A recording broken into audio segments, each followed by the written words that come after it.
This episode of Monty's Minute is brought to you by Netflix. For a free 30-day trial, head on over to netflix.com/Gamebreaker TV.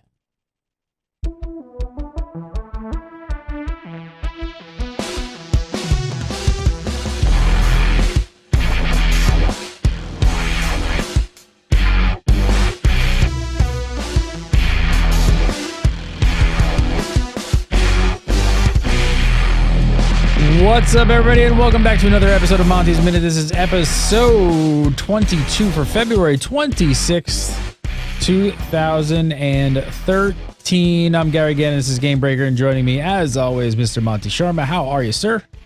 I'm great, Gary. How you doing? Awesome, as always. Here to answer people's questions. I'm here to ask the questions you can answer. So, kind of how we do the show. All right, let's jump into it. So, first up this week from Brian T. Brian says, "Good day. Good day to you. Thank you for your perspective on an industry that so many people are interested in. Question. So often I hear or read the term AAA MMO. What exactly does this mean? Is this just a hype throwaway term? It really doesn't seem to give substantive information about a product." Brian T. What do you think? Yeah, so AAA is an industry term, and it, like all business terms, gets bastardized over time. Generally, what AAA refers to is, look, this is a big studio production. This is done with a lot of money behind it and a lot of marketing behind it, and that's mainly to separate it from what you'd see from an indie or something that was, a self-published game from a small developer. So when you see AAA MMO, I'm expecting something that's coming out of a major publishing house with a lot of money behind it. And I guess the film industry probably calls them they probably internally refer to things like what do they say blockbusters, studio films, popcorn, the big summer blockbuster, like that kind of thing. So it's just sort of like a term that a lot of people kind of throw around. I think a lot of people, most people equate it to really, really large amounts of money being thrown at it. That's really what it means. Oh, 30 million in A. Yeah. All right, next up, Jason. Jason says, "I work in the special machine design field." That sounds crazy. I don't really know what that is, but he says, "I work with 3D models every day, so thinking and designing in 3D are nothing new to me. What are the kind of jobs in the game industry that would benefit from this kind of experience? Also, is there any good online schools to help expand this knowledge to something better suited for the gaming industry? Thanks, Jason from Grand Rapids, Michigan." So, I actually asked Jason to tell me a little more. He sent me some pictures of the machines that he's designed. They're really cool. I think they're meant to dismember bodies after the mobs killed them, but I don't know what they do. They're these huge things. So, 3D modeling, so there's two parts to it. One is you probably have a really good 3D sense. You can visualize, you can draw, you can put that together really well. There's, 3D modeling, you'd have to learn slightly different software, but, you could do just fine there. The second part of 3D models is what's called unwrapping and the UV and putting the texture, so making it look right. You probably do much less of that in your current job than what a game developer would. Is that bit more of an art style job, like an artist kind of thing, or is it still technical? Things blur between, you've got an artist, you've got a graphics programmer, you've got a programmer, all these things, and you want to be able to be as broad as you can. So if you can build the model and then you unwrap it to put the texture on, yes, it may be an artist has handed you the texture, but you still need to know how to unwrap it and to do that efficiently so that, there's something to learn there.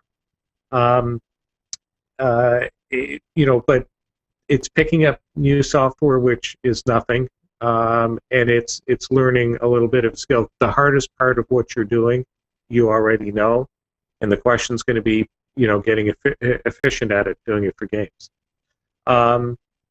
Depending on sort of your background, what you want to do, you may not need to go to an online school. So if you're pretty good at teaching yourself, you have access to some software, you can do it on your own. If you want to go through something more formal, we talked about this a few shows ago, would encourage you to go to the online division of a not-for-profit college or university. So, go after one of these organizations. You don't necessarily have to do the whole degree model that they have, but knock off the courses that interest you and that sort of fit into what you're interested in doing, and that'll get you there. And then, like we always say, get out there and do some game stuff. Meet some people. Start. And that's going to be my next. That was going to be my next question. Is it possible that if he has quite a number of years in this field, that if he really just even spends the time maybe on his own to learn some of the tools, does he really need school? Could he utilize his professional career and then show what he can do, in Maya or something like that now? Do you think it's maybe enough to get his foot in the door? Yeah, I think it would be. I mean, I don't think I've ever received formal training on anything related to any of the jobs I've had. Everywhere I've been, they expect you to pick it up. Hey, there's new software. Go ahead. In startup world, the IT department is the employee. You're expected to take care of your own machine, and if you can't, well, we shouldn't have hired you in the first place. So, with that sort of mentality, it's not a big deal. Like, you got to pick up Maya. So, getting access to it and all of that, that's probably more of an issue. And if you sign up as a student somewhere, maybe there's a student copy or they do something to help you. That's probably the biggest advantage. Otherwise, if you know what you're doing, you can learn it, you can figure it out. All right, next up, this one in from Eris. It says, in a recent chat bubbles with Richie Procopio, that's one of our shows here on Gamebreaker TV. If you guys haven't checked it out, go check it out. It says, in a recent chat episode of Chat Bubbles with Richie Procopio, he asked, what kind of MMO beta tester are you? He says, since then, I was wondering if the industry still needs the same kind of beta tester it did a few years ago, since the developers now have so many more tools to evaluate the play sessions. So do developers still need the beta tester to fill out a lot of forms, or do they just need them to play and create data that can be evaluated by the tools? How's it working these days?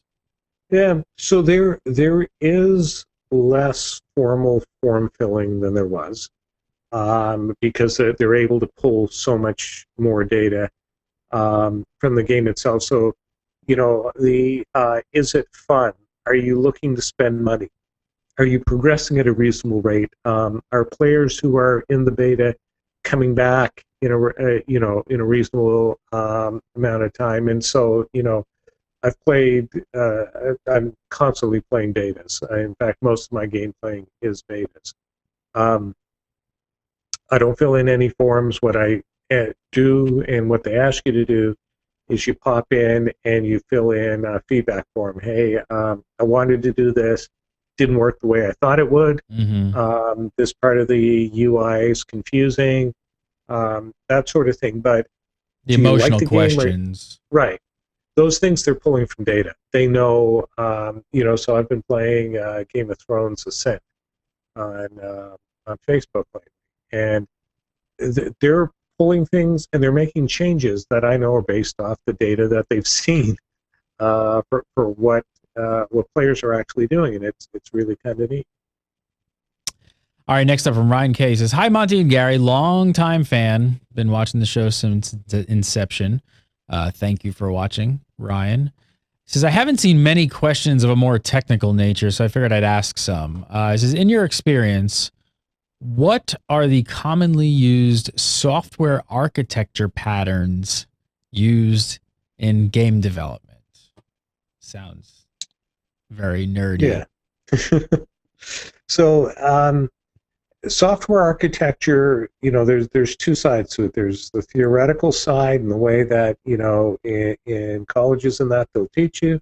And then there's the practical side where you're trying to get something done and you'll have a foot in both camps. So there's the standard sort of three-tier architecture where you have, particularly for web games, you've got, a web server, and an app server, and a database server. So you have something that's serving the graphics, you've got something that's crunching, the game itself, and then you've got a data store behind it.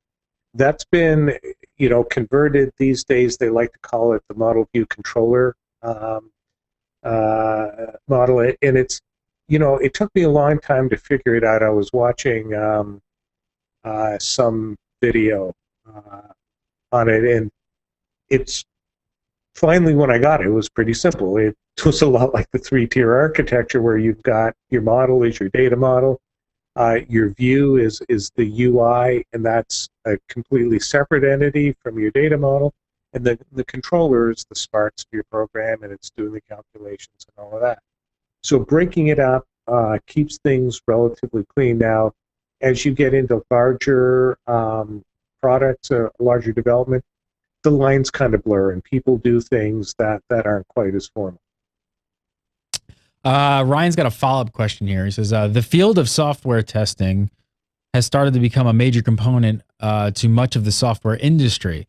Are software development engineers in test common in the game industry?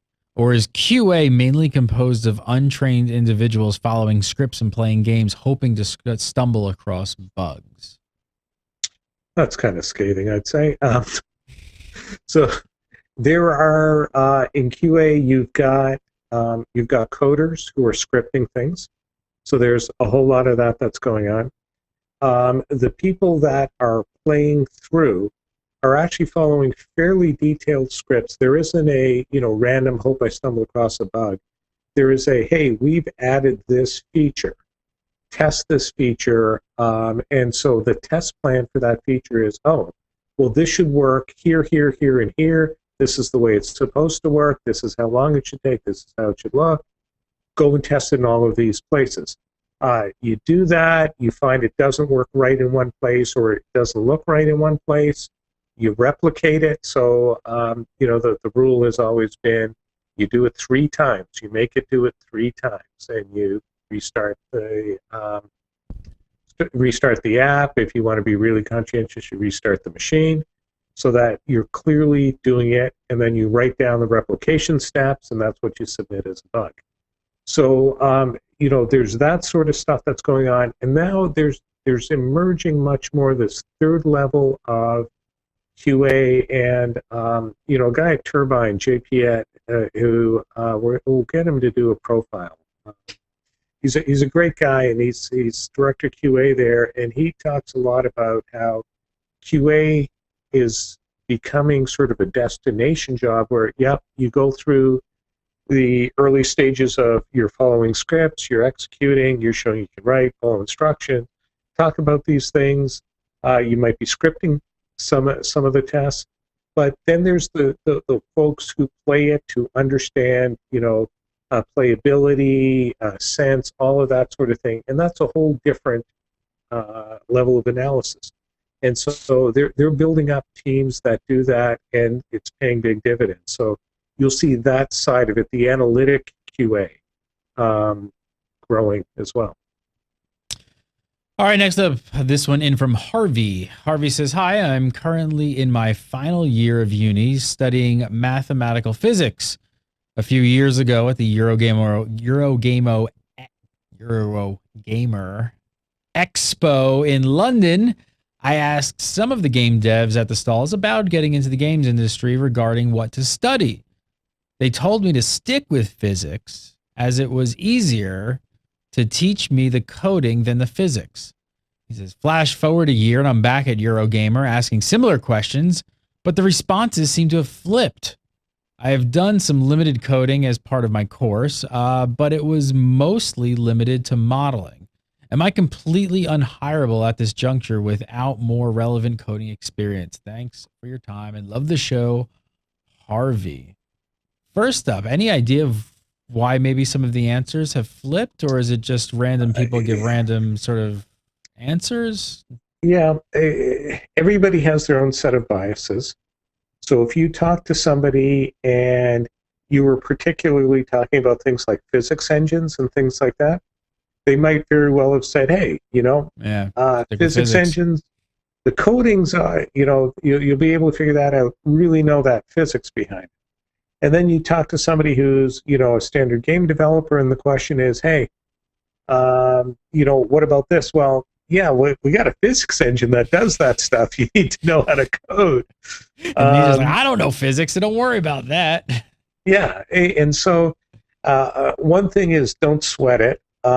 Generally, people understand anybody who gets a degree in physics is really smart, and you can figure it out. The biggest thing is if you want to be a programmer, a certain amount of classical programmer training, or at least, pick up a textbook for programming courses, and just read through. Just go through that, and you'll understand, because there are some things about the discipline that you do get in classical computer science education. Beyond that, it goes back to the start doing stuff. Let me guess, Monty. Go make a game. Go find some people. Go to a game jam. Make a game. There you go. Because you're a smart person. You obviously you're getting a degree in physics. So right. I got this this guy actually used as a consultant on a project. He, electrical engineer, working for a company that does some silicon blah blah blah test stuff he was doing. He was kind of bored about it, and he said, hey, what do I do? I said, go do stuff. Go learn Unity. Go do. He did that, and bit by bit, he's teaching himself, and programmers are always in demand. On the indie side, all of that, you always need programmers. So take whatever limited skills you have and just work your tail off. I think I'm going to follow that up and say, I don't know, it's just popped into my head. It's something to recommend to people to go read. And it's kind of aimed a little bit more at entrepreneurs and people starting businesses. But I think that this is such an ongoing thread on Monty's Minute of like giving the advice to get up and do something. Guy Kawasaki, one of Apple's largest evangelists, wrote a book called Art of the Start. And was it? Yeah, it was Art of the Start, right? I believe so. I hope I'm not screwing that up. Let me check. I just remember the Mac way was his first one.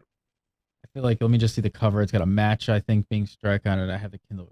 Yes, The Art of the Start by Guy Kawasaki. Go read it, even though it's aimed at entrepreneurs. And really, what it really tells you is,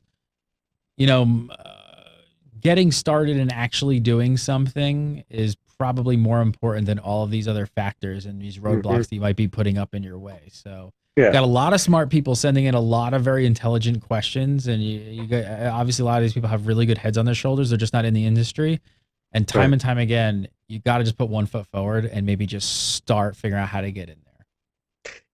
It's sort of a risk tolerance, risk attitude that people are looking for. Hey, I want a straight path to getting the job I want and doing what I want to do. Okay, some people will go that way. Most people will get there because they stuck their neck out. Yep. Everything I've done in life has been because I took on jobs each time that were bigger than the one before. And for years, it would be, I'd say to my wife, this time it's different. I'm not sure I can do this. This is going to be hard. She goes, you always say that. And it works out just fine. And, you got to do that. I've stopped whining about it now. Same. You know what I can't wait for this show? We're 22 episodes in. I feel like at some point, people are going to start sending us their games. We'll see. If you guys start getting out there, guys and gals start getting out there, start making stuff, hey, this might be a great place to even start sending things into that we can, maybe that may be even interesting. I'm just even like throwing stuff out there. I don't know. Even if you don't have a full game, maybe you've got materials to be evaluated. I don't know. Maybe send them to us. Send them to Monty. Let him sift through them. Monty at Gamebreaker.tv. It'd be really cool, right? Like maybe we'll start getting assets and things and people doing stuff and be like, hey, we could kind of look at them. Follow Monty. If people send that in, I'll get some folks in industry to comment on. There you go. What other show does that? Monty, follow him on the Twitter at Monster, MONTSTER27, and you can send Monty an email at Monty@Gamebreaker TV. So if you have questions for Monty and the show, you want them answered, make sure to send them. That is Monty at Gamebreaker.tv. And we always love video questions. Record yourself, post it up on YouTube, send us the link, send it to that email address, Monty at Gamebreaker.tv. And if it's a good one, maybe if it's a bad one, maybe we'll post it. You'll become famous right here on Gamebreaker.tv. Monty, have a great week. Always a pleasure, sir. You too, Gary. We'll see you later. Thanks, guys, for watching. We'll see you next time on Monty's Minute.